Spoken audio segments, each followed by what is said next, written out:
sekunde 2.5. But then we have the nearest star to us. It is known as the sun. Basi sayari iliyo karibu sana nasi ambayo ni jua. So how far is the earth from the sun? Basi umbali wa jua pamoja na ulimwengu ni upi? So that's the sun on the left, and you can see way on the other side there's the earth. It's very small compared to the sun. Basi jua imo katika mkono wa kushoto na ulimwengu uko pale pakani, na unaona unapolinganisha ulimwengu unaonekana kuwa mdogo zaidi ya jua. So the distance to the sun on average is 149,600,000 kilometers. Basi umbali ni kilomita 149,600,000. We're a long way from the sun. Basi umbali wetu na jua ni mbali sana. But if you were to get into a jet plane that can travel at 900 kilometers an hour, lakini ikiwa utaingia kwenye ndege inafanya kusafiri katika kilomita 900 kwa saa, and you could travel non-stop at that speed and reach the sun without being burnt up, na ufanye kusafiri hadi kwa jua pasipo kuteketea, it will take you 19 years to get to the sun at 900 kilometers an hour. Basi utachukua miaka 19 ili upate kufika kwenye jua, na kumbuka unasafiri katika kilomita 900 kwa saa moja. Our solar system is very, very big. Basi sayari yetu ni kubwa ajabu. And the four closest planets to the sun is Mercury, Venus, Earth, and then Mars. Na sayari 4 ambazo zimepakana pamoja nasi ni Mercury, Venus na ulimwengu pamoja na mwezi. Now Venus can be seen with the naked eye. When the sun sets, they call it the morning star or the evening star. Tunapoona Venus wakati ambapo jua linatua inaitwa nyota ya asubuhi ama nyota ya jioni. And if you look at the picture there, you can see Venus is very light, almost very similar color to the moon, and reflects the rays of the sun very well. Na unapotazama picha unaona ya kwamba ni kubwa na rangi yake ni sawia na ya jua, maana hiyo inaashiria rangi iliyo kwenye jua. So quite often in the night sky we'll see Venus, but you'll see some of the other stars as well, like Betelgeuse and Regal and Sirius and so on. Basi usiku tunaweza ona hiyo nyota ya Venus pamoja na nyota zingine ambazo zimepakana pamoja nayo. And if we look at this picture, Venus is sitting to the left-hand side of what we call Orion's belt, the 3 stars that are running up and down the screen there, small little stars. Unapotazama hiyo Venus imeketi katikati ya nyota 3 ambayo inaitwa Ardabena na Betule ambazo zinafanya kukimbia juu pamoja na chini. But then Earth is the 3rd planet from the sun, but the 4th planet is Mars. Lakini dunia ndio sayari ya 4 kutoka kwa nchi, lakini sayari ya 4 ni Mars. So SpaceX and NASA are currently planning to make a trip to Mars and to land people on this planet. Basi nafasi ambayo mtu anaweza kutengeza kupata ili aingie katika sayari. Now if you were to send a message from Mars back to Earth, basi ikiwa wewe ni mwenye kutuma arafa kutoka kwa Mars hadi kwa ulimwengu, Mars is so far away it would take 20 minutes at the speed of light for your message to reach Earth, and 20 minutes for another message to come back to Mars. Ni mbali sana. Dakika ambazo utachukua ili arafa ipate kufika ni 20 kukuja hapa na pia kurudi pale. Matter of fact, Mars is so far ni mbali sana that if you look at the distance from Earth to the moon, na unapoangalia umbali ulio katika ulimwengu hadi kwa mwezi, which is the furthest that human beings have ever traveled with rockets, ambayo ni mbali sana ambao binadamu wamejaribu kusafiri wakitumia roketi, Mars is 986 times further than that, almost 1,000 times further. Umbali wake ni 986 zaidi na kuongeza. But there are another 4 planets that orbit around the sun. Na kuna sayari 4 ambazo zinazingira jua. And they are massive. Nazo ni kubwa. If you look at the size of Mercury, which is the smallest one, then Mars, then Earth, then Venus. Unapoangalia hizo sayari Mercury, Mars na Venus ni kubwa. And you look at the massive gas giants like Jupiter and Saturn, look how small the Earth looks compared to those other huge giant planets. Na utazame Jupiter na Saturn nazo zinaonekana kuwa ndogo unapolinganisha na hizi zingine. Jupiter is 318 times bigger than Earth. Hiyo ni kubwa zaidi katika kipimo cha 318. So Earth all of a sudden looks very small. Basi kwa mshtuko tu ni kwamba dunia inaonekana kuwa ndogo. But now let's compare all these planets to the size of the sun. Basi hebu tulinganishe sayari zote pamoja na ulimwengu na jua. The sun is so large that it can take 1,300,000 Earths that will fit into the sun. Jua ni kubwa sana mpaka ukitaka uchukue sayari za ulimwengu ujaze kwenye jua, utachukua sayari ngapi? Milioni moja na laki tatu.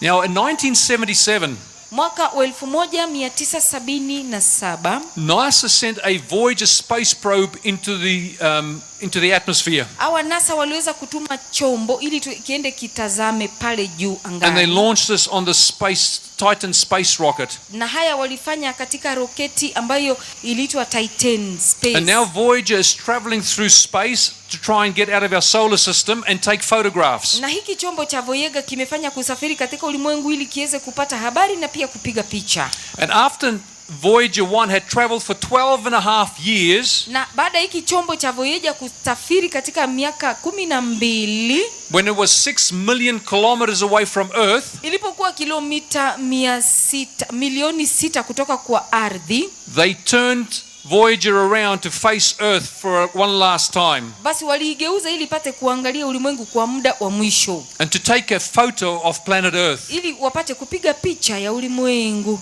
This is what the photo looked like of planet Earth. Basi picha ya dunia yetu ilionekana kuwa hivi. Sorry, 6 billion kilometers away, not 6 million. 6 billion kilometers away. Tusamehe, ni milioni 6 kilomita umbali, sio bilioni. Can you see it there in that beam, that ray of light? Basi unaweza kuiona pale.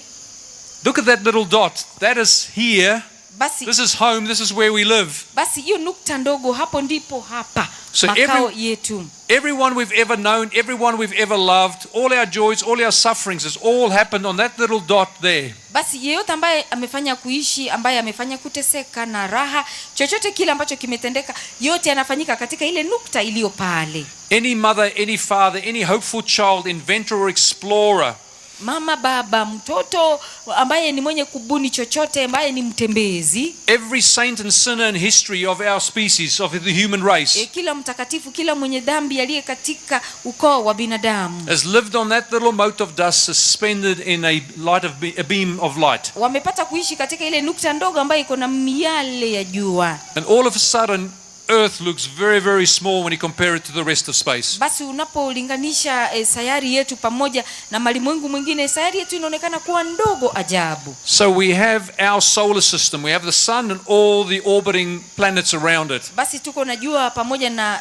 sayari zingine ambazo zimefanya kuvingira jua. Out of sight of that is what they call the Kuiper belt. Basi katika neno lingine inaitwa Kuiper belt. This is also where the other dwarf planets sit, like Pluto and so on. Basi hapa ndipo tuko na sayari zingine, Pluto na zingine. So this is where Voyager 1 has gone. Basi Voyager ya kwanza imefika pale. And that is what they call 30 to 50 astronomical units away from Earth. Basi unapozipima kipimo ni 30 hadi 50 kutoka kwa jua. An astronomical unit is the distance from the sun to the earth. That's one astronomical unit. Basi hiki kipimo cha astronomica ni umbali wa jua pamoja na ulimwengu. So the Kuiper belt is 30 to 50 times further than this earth is from the sun. Basi hii iko umbali wake ni 30 hadi 50 kutoka kwa dunia namna ilivyo kutoka kwa jua. Now the end of our solar system is considered to be the Oort cloud, which is 200 to 200,000 astronomical units away. Basi umbali wetu pamoja na jua pia ni 2,000 hadi 1,200,000 kutoka kwa jua. So now we have Voyager 1. Hapa tuko na kile chombo ambacho mnakiona pale kinaitwa Voyager ya kwanza, which is currently 24.5 billion kilometers away from Earth. Ambacho sasa hivi umbali ulio katika sayari yetu ni kilomita bilioni 24. Traveling at 17 kilometers a second, which is 61,000 kilometers an hour. Ambacho kinasafiri katika sekunde 17 kwa kilomita, ambayo ni kilomita 61 elfu kwa saa moja. And even at that speed, it will still take another 30,000 years for it to break out of our solar system, which is the Oort cloud. Haijalishi mwendo huo wa kasi, lakini itachukua miaka 30,000 ili iweze kutoka katika sayari yetu nzima pamoja na hizi sayari zingine. Space is massive. Basi nafasi hii ambayo imetengezwa pamoja na hizi sayari ni kubwa. But once we break out of our solar system with the sun, Basi tunapoondoka katika sayari zetu pamoja na jua, we take the measurement of astronomical units and change it to the speed of light. basi tunabadilisha kupima, na sasa tunaanza kupima tukitumia speed ya jua, mwendo wa kasi wa jua. And we measure distance in light years. Na tunapima umbali tukitumia miaka na miaka pamoja na jua. So the nearest star other than our own sun to us is called Alpha Centauri. Nyota iliyo karibu sana pamoja nasi inaitwa Alpha Centauri. There are actually 3 stars very close together, but to the naked eye it looks like one star. Lakini unapoangalia na macho pasipo kutumia vyombo inaonekana kuwa moja, lakini ni tatu. And speed of light is 1,080 million kilometers an hour. Nuru inasafiri katika mwendo wa kasi sana. At that speed it will take you 4.25 years to get there if you could travel at the speed of light. Na hiyo kasi ya nuru itachukua milioni 4.25 kutoka kwa sayari. But let's look at our star at the moment. This is the sun. Basi hebu tutazame jua. Now let's shrink the sun down so we can look at other stars which are even bigger than our sun, which is 1,300,000 times bigger than Earth. Ambazo tutazame sayari zingine ambazo ni kubwa zaidi ya jua. So let's shrink it down. Let's shrink it down to the size. Hebu tuifanye iwe ndogo. And that is about the size there. Basi ukubwa wake ndio ule pale. Now there's some stars we can see with the naked eye. There's Sirius. Pana nyota ambazo tunaweza ona na macho yetu. It's 8.6 light years away. It's the 5th closest star system to Earth. Ambazo umbali wake ni kilomita 8.6 kutoka kwa ardhi. It's known as a white dwarf. Basi hiyo ni nukta nyeupe. Then there's Pollux, which is 33 light years away. Tuko na ambaye inaitwa Pollux, ambaye pia iko na umbali wa 33. And this is about 20 times the diameter of the sun. Na hayo katika upana ni 20 namna ilivyokuwa na jua. And then we've got Arcturus, which is 50 times the diameter of a sun and 37 light years away. Na tuko na Arcturus, Then we have the constellation Orion. Na vile vile tuko na ingine ambayo inaitwa Ryan. And Rigel is the biggest star there. Rigel ndio nyota kubwa kabisa. And you can fit 79 suns end to end across Rigel. Na hii Rigel unaweza ingiza jua 79 zingine ndani. And then you've got Aldebaran. Na tuko na nyingine ambayo inaitwa Aldebaran. And it's only 65 light years from Earth. Ambayo umbali wake ni nuru 65 kutoka kwa ulimwengu, kutoka kwa ardhi. So one of those stars there, Rigel, that we mentioned, basi hizo nyota ambazo tumesha sema, nyingine ya kwanza ni Orion, is part of the Orion constellation. Imo katika hiyo nyota hizo nyingi ambayo ni Orion. There's Orion's belt, which you can see with the naked eye. Ambazo unaona na macho. You also have Rigel, which we've mentioned. Tuko na Rigel ambayo tulishaitamka. It's a very bright white star. Basi ni nyota nyeupe ambayo inang'aa. And then you have a massive star called Betelgeuse or Betelgeuse. Basi tuko na nyota kubwa ambayo pia inaitwa Betelgeuse. Now let's look at this at the moment, because below Orion's belt you have Orion's sword. Basi pale chini tuko na nyota ambayo inaitwa Orion.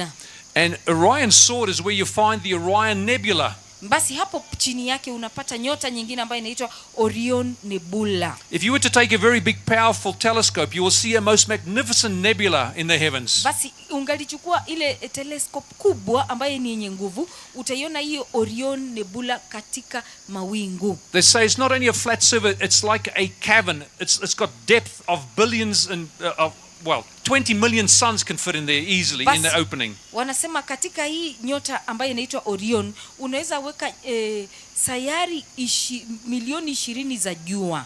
So this is another photo that's been taken by Hubble telescope, and it almost looks like it's an opening in the stars that goes somewhere. It's so big and so vast. Hiyo ni picha nyingine ya nyota ambayo inaonekana nyota ikiwa kubwa tena ni kama inafunguka.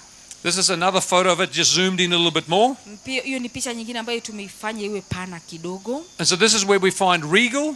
Basi hapa tunapata Rigel. And then we also find another one called Betelgeuse or Betelgeuse. Na nyingine pia inaitwa Betelgeuse. Nyota. Antares is 680 times larger than our sun. Antares nayo ni kubwa na ukubwa wake ni 680 zaidi ya jua. And then in the constellation Orion, Betelgeuse there is 700 times larger and 10,000 times brighter than our own sun. Na katika hizo nyota pia kuna zingine kubwa ambazo ni kubwa katika 700. Look how big Betelgeuse is compared to our sun. Hebu It's tazama, massive. Betelgeuse ni kubwa kushinda jua letu, ni kubwa kabisa. Now all these stars are in our galaxy known as the Milky Way. Basi hizi nyota zote zimo katika hiyo njia ya Milky. But the stars even bigger than Betelgeuse. Na nyota hizi ni kubwa zaidi ya Betelgeuse. There's the Pistal star and then this one called UY Scuti. Basi pana nyota ambayo inaitwa UY Scuti na pia kuna Pistal star. And we are told that this one is 9,500 light years from Earth. Basi umbali kutoka kwa ulimwengu ni nuru 9,500. Almost 5 billion of our suns can fit into UY Scuti. Basi bilioni 5 za jua yetu zitaingia katika hiyo ambayo inaitwa UY Scuti. And then if you look at our galaxy, Basi unapotazama sayari tena kwa ukubwa na kwa upana, we can't actually take a photo of our galaxy because we can't look out at it because we are part of it. hatuwezi kuchukua picha maana hatuwezi kuangalia maana tumo ndani. So this is a photo of a nearest galaxy called Andromeda. Basi hii ni picha ya Andromeda ambayo iko karibu sana. But our galaxy is also a spiral galaxy. Basi sayari yetu ni kubwa na tena inatembea kwenye mduara. And our galaxy looks a bit like this. This is what they've put together, a compilation. Basi wameweza kuziunganisha pamoja, hivyo ndivyo inavyoonekana. It is 100,000 light years across. Ni miaka 1,100 ambayo ni umbali tena na kwetu. And our sun is roughly where that arrow is. Na jua letu liko pale na umbali kabisa.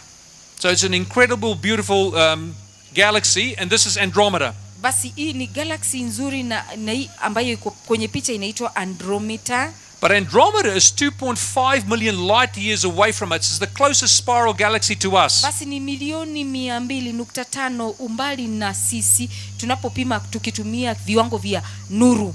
Now our Milky Way galaxy contains about 100 billion stars. That's phenomenal. Nyota zilizo pale ni bilioni 100.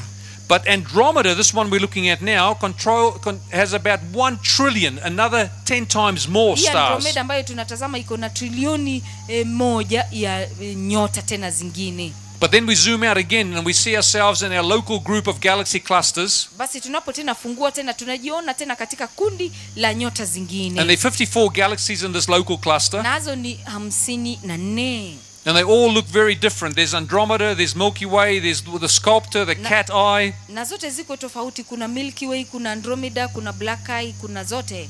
All beautiful and brilliant in all different shapes and designs. Zote ni nzuri, zina rangi tofauti na ziko na sura tofauti na zimeundwa tofauti. So they are big galaxies and dwarf galaxies. Nyota ni kubwa, kwa ujumla ni 12. But our local galaxy group has sort of arranged something like this. Basi zote kwa jumla zinapounganishwa zote ambayo inaitwa local galactic kundi zinaonekana hivi. Now they took the Hubble Space Telescope one day. Basi siku moja wakachukua hiyo telescope pale nje. And they decided to zoom into a black bit of space where they've never seen anything before. Na wakaamua waweze kuiangazia kwenye giza pale ambapo walijua hamna kitu. And they focused the aperture of the camera. Na wakazingatia katika ile sehemu ya kamera ambayo ni kama jicho la kamera. And they kept it on that black space where there's nothing for 11 days. Na hilo jicho la kamera likasalia pale katika ile sehemu ya giza katika siku 11. And to their surprise, this was the photo that came from that. Na kwa ajabu picha iliyokuja ndio hii.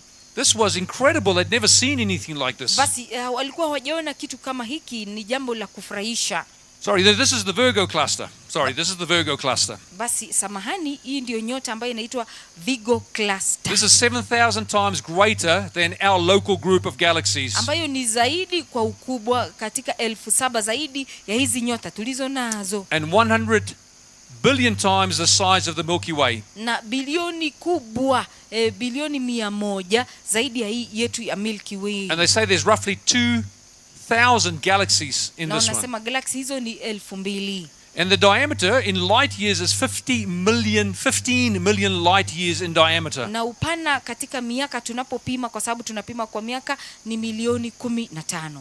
So now, let me get back to that telescope that they focus into that dark bit of space. Basi tutarudi kwa ile telescope ambayo walifanya ipate kutazama sehemu ambayo ilikuwa ukiwa na ni nyeusi. They did this experiment in 1996, and after 11 days, this is what they saw. Walifanya katika mwaka wa 1998 na baada ya siku 11 walipata kuona tena nyota zingine. They saw 10,000 galaxies in the space that didn't even know the Wakaona galaxies nyota zingine existed. 10,000 ambazo tena hawakujua zimo, ambazo zilikuwa tayari zimeshaumbwa. Then they thought what they'll do is they'll narrow it again, make it a smaller object, and then focus for 23 days to see what they could see. Tena wakaifanya iwe ndogo na tena wakaifanya ipate kuangaza katika siku 23. Waliona nini? And this is what they discovered. More beauty, more galaxies. Unbelievable. They never thought these existed. Tena wakashangaa kuona pana nyota tena nyingi tena zaidi ambazo tena ziko na urembo, jambo ambalo hawakujua bado ziko pale. But the Virgo cluster is part of the Laniakea group. Ya kwamba hiki kikundi ambacho kinaitwa Laniakea. And this is a supercluster comprised of about 100,000 galaxies. Basi hizi ni nyota maelfu na maelfu ambazo tena ziko pamoja.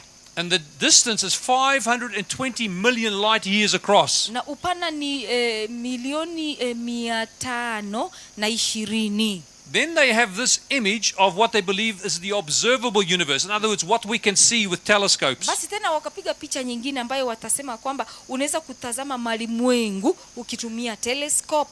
And they believe that the universe is another 260 times, if not more, greater than this, Basi beyond what we can see. Malimwengu ni zaidi tena milioni 660 zaidi ya yale ambayo tunaona.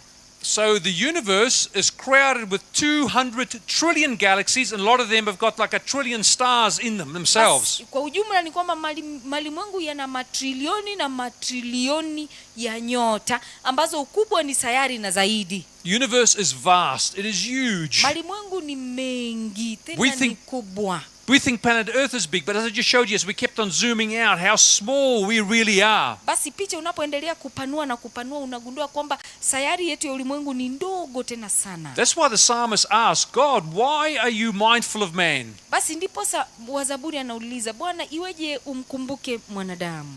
What is it about man that you are mindful of him, or the son of man that you even visit him? Ni nini kilicho kwa mwanadamu ya kwamba ufanye kumkumbuka na hata umtembelee? Then the book of Hebrews chapter 1 and verse 3 tells us. Basi kitabu cha waraka wa Ibrania sura ya 1 fungu ni la 3, Biblia inanena hivi. It is the Son of God that upholds the universe by the word of his power. Yeye kwa kuwa ni mng'ao wa utukufu wake na chapa ya nafsi yake, akivichukua vyote kwa amri ya uweza wake. This is how massive the universe is. Basi malimwengu ni makubwa. And our God is even greater than that. He sits outside of the universe. Mungu wetu ni mkuu zaidi, maana yeye ameketi nje ya malimwengu. And so the Bible tells us in John chapter 1, in the beginning was the word. Biblia imeshatunenea katika Yohana 1 ya kwamba hapo mwanzo palikuwa na neno. And the word was with God. Na neno lilikuwa pamoja naye Mungu. And the word was God. Na neno lilikuwa ni Mungu. He was in the beginning with God. Yeye hapo mwanzo alikuwa pamoja na Mungu. And it says all things were made through him. Na Biblia inasema ya kwamba vitu vyote vilifanya kuumbwa pamoja All naye. things includes everything we have seen so far tonight. Vitu vyote ni kila kitu ambacho tumeshakiona jioni ya leo. And even things unseen. Na vitu vingine ambavyo sisi hatujaviona. And without him nothing was made that was made. Na pasipo yeye hamna kilichoumbwa kisichoumbwa. Then we are told this word, who is God and was with God. Na tunaambiwa hili neno ambalo lilikuwa pamoja na Mungu, nalo ni Mungu. He became flesh. Alifanya kuwa mwili. And dwelt among us. Na ni mwenye kuishi pamoja nasi. How can the God that made all those things become so finite that he becomes a human being? Iweje ya kwamba huyu Mungu mwenye kuumba hivi vitu vyote apate kuwa mdogo, hali ya kwamba apate kuishi katika binadamu ambaye ana mwisho? We see the love of God expressed in creation. Basi tunaona upendo wa Mungu ukidhihirishwa katika uumbaji. And now we see the love of God. Na vile vile tunaona upendo wake Mungu. Just take a moment and take this in. Hebu chukua muda utazame dhambi zako. Why would Almighty God Iweje ya kwamba Mungu mkuu come to the cross for us? apate kuja kwenye msalaba kwa ajili yetu? John chapter 1 verse 10 tells us. Basi Yohana 1 fungu la 10 Biblia inasema hivi. He was in the world. Alikuwa kwenye ulimwengu. And the world was made through him. Na ulimwengu uliumbwa kwake yeye. And the world did not know him. Na wala ulimwengu haukumtambua. They didn't know that Jesus, this human, hawakumjua ya kwamba huyu Yesu ambaye alikuwa sasa ni binadamu was God manifest in the flesh, alikuwa ni Mungu katika mwili wa binadamu. God that upholds the whole universe by the word of his power. Mungu mwenye kushika malimwengu yote katika kipaji cha mikono yake. They did not know him. Wao hawakufanya kumtambua. He came to his own and his own did not receive him. Alikuja kwake, wale walio wake hawakumpokea. But as many as received him, Bali wote waliompokea, to them he gave the right aliwapa uwezo to become the children of God, wa kufanyika watoto wa Mungu. to those who believe in his name. Ndio wale waliaminio jina lake. I can't think of anybody better to trust than Almighty God, Mimi simfikiri yote zaidi ya kumwamini ila Bwana Mungu mkuu, the creator of the universe, muumbaji wa malimwengu, who then becomes one of his creation. ambaye anakuwa baadhi ya vile alivyoumba. He becomes one of us and retains his humanity for all eternity, Anahesabiwa miongoni mwetu ili apate kubadilisha walimwengu milele na milele, so that whomsoever believes ya kwamba yeyote amwaminie, in him should not perish, amwaminie asipate kupotea, but have everlasting life. bali apate kuwa na uzima wa milele. If this is a God worthy of worship and our praise, Basi kama huyu ndiye Mungu ambaye anastahili kuabudiwa na sifa zetu, if this is a God worthy of our allegiance and our faithfulness and commitment, ambaye anastahili sisi kujitoa kwake na uaminifu wetu na sisi kumtumikia, we're going to close with prayer. And if you want to join us to say, yes, I believe this God is worthy of my trust, basi come and join tutamaliza us and kwa we'll close ombi. with Na prayer. kama unasema kwamba unamwamini huyu Mungu kama ni Mungu wetu mkuu, tafadhali utakuja hapa mbele ili tufanye kumaliza na maombi. What a mighty God we serve. Hakika sisi tunamtumikia Mungu aliye mkuu. How small we are, a little mote of dust suspended in a sunbeam. Sisi ni wadogo, yani chembe chembe ya wimbi ambayo yamerushwa kwenye anga. Yet God so loved the world, Lakini this Mungu, little small planet, Mungu ni mwenye kupenda ulimwengu, hii sayari ndogo ajabu, and for the sake of the people on it, na kwa sababu ya watu walio katika sayari ulimwengu, that he gave his only begotten Son, ya kwamba akamtoa mwana wake wa pekee, that whosoever believes in him ya kwamba yeyote afanyaye kumwamini yeye should not perish but have everlasting life. asipotee bali apate uzima wa milele. Let's pray. Hebu tuombe. Father in heaven, we give you praise. Baba yetu aliye mbinguni, sisi twakupa You are sifa. worthy of all praise. You are awesome, God. Unastahili kuabudiwa, maana Bwana wewe ni mkuu. You who can speak the whole universe into existence by your awesome power. Wewe ambaye katika neno lako basi malimwengu yote alifanya kukua. Your word is living and powerful. Basi neno lako lina uhai na lina nguvu. When you speak things happen. Wewe unaponena mambo makubwa yanatendeka. And it's by your word that you have created the universe. Ni kupitia kwa neno lako basi ndipo malimwengu alifanya kuundwa. But it was by the hand of the Creator that you formed man. Na haijalishi ya kwamba mkono wako ulikuwa mkubwa, lakini ukafanya kumuumba binadamu. And in an act of intimacy, you breathed into man's nostrils the breath of life. Na katika hali ya upendo ukafanya kuweka hewa na pumzi katika pua. And man became a living being, a living soul. Na binadamu akapata kuwa roho iliyo hai. Demonstrating your love and your affection and your closeness that you felt to humanity. Kudhihirisha upendo na ukaribu na rehema ulizo nazo kwa ajili ya binadamu aliyepotea. And now after we rebelled, we see Jesus, Na baada ya kuasi sisi tena tunafanya kumwona Yesu, who came so close to humanity that he became a man himself. ambaye alikuja karibu sana na binadamu hata akapata kuwa binadamu. And for the sake of our sins, he went to the cross, Na kwa sababu ya dhambi zetu yeye alifanya kwenda kwenye msalaba. suffered cruelly for our sins, Aliteseka kwa tendo la ukatili kwa ajili ya dhambi zetu, that we might be saved. ili tufanye kukombolewa. Thank you, Jesus. Asante Yesu. Thank you, Heavenly Father. Asante Baba yetu aliye Thank you mbinguni. for your grace and your love for us. Asante kwa neema na kwa upendo kwako yetu. That you are big enough to rule the mighty universe by the power of your word, Wewe ni mkuu sana hata unaweza kutamaraki ulimwengu kupitia kwa neno lako kuu. yet small enough to live within our Na tena hearts. wewe ni mdogo kiasi ya kuishi katika mioyo yetu. Father, as we go home this evening, may Baba, we leave with this blessing. May we remember the awesome God that we serve. Baba, tunapoenda mbinguni, hebu tuende na mibaraka na hebu tukumbuke Mungu mkuu ambaye sisi ni wenye kumhudumu. May your blessing stay with your people, we pray. Mibaraka yako isalie na watu wako, tumefanya kuomba. Now and forevermore. Leo na hata milele. In Jesus' mighty name. Katika jina kuu lake Yesu. Amen. Amen. Get the point. Take a step forward. Get the